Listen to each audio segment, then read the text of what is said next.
اعوذ باللہ من الشیطان الرجیم بسم اللہ الرحمن الرحیم سامعین و ناظرین السلام علیکم ورحمۃ اللہ وبرکاتہ۔ اردو گرامر کے ساتھ آپ کی خدمت میں حاضر ہوں۔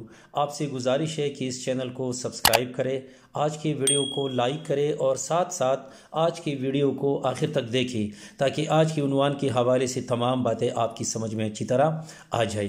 اردو گرامر میں آج ہم ایک عبارت کا خلاصہ لکھیں گے یا کسی عبارت کا ایک تہائی خلاصہ یا کسی عبارت کی تلخیص ایک تہائی کی صورت میں کس طرح کریں گے۔ تو میں نے یہاں پر ایک عبارت کا انتخاب کیا ہے، وہ عبارت پہلے آپ ملاحظہ کریں، پھر اس کے بعد اس کا خلاصہ یا اس کی تلخیص آپ ملاحظہ کر سکتے ہیں۔ تو عبارت ہے کہ اوائل عمر میں با اقتضائے آئین ملکی سقراط کو فوج میں داخل ہونا پڑا، کئی لڑائیوں میں اس نے بڑے بڑے کارہائے نمایاں کیے، زنوفن اور ایلیسیبائیڈیز سے لائق شخصوں کی جان اسی نے بچائی، اسی وجہ سے ان دونوں کو بھی اس کے ساتھ بہت محبت تھی۔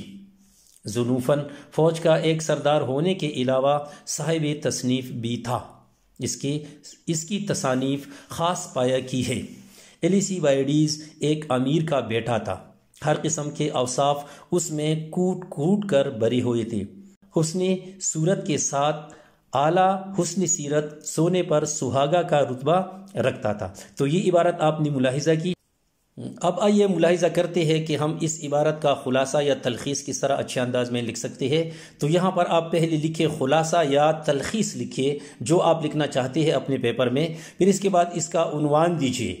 تو میں نے اس عبارت کا عنوان دیا ہے سقراط، زنوفن اور ایلیسیبائیڈیز، یہ میں نے اس کا عنوان دیا ہے۔ اب آپ ملاحظہ کریں کہ اس عبارت کا خلاصہ ایک تہائی کی صورت میں ہم کس طرح لکھ سکتے ہیں۔ تو دیکھیں، سقراط ملکی قانون کے مطابق فوج میں داخل ہوا، کئی لڑائیاں لڑیں اور بڑے بڑے کارناموں کے ساتھ زنوفن اور ایلیسیبائیڈیز جیسے بڑے بڑے لوگوں کی جانیں بچائی، اس لیے وہ اس کے گہرے دوست بن گئے۔ تو آپ نے دیکھ لیا کہ ہم عبارت کو غور سے پڑھ لینے کے بعد اس کا اچھا خلاصہ یا اس کی تلخیص ایک تہائی کی صورت میں کس طرح لکھ سکتے ہیں۔ تو امید ہے کہ آج کے عنوان کے حوالے سے آپ کافی کچھ سیکھ چکے ہوں گے۔ آئندہ کسی نئی عنوان تک اجازت دیجیے۔ اللہ حافظ۔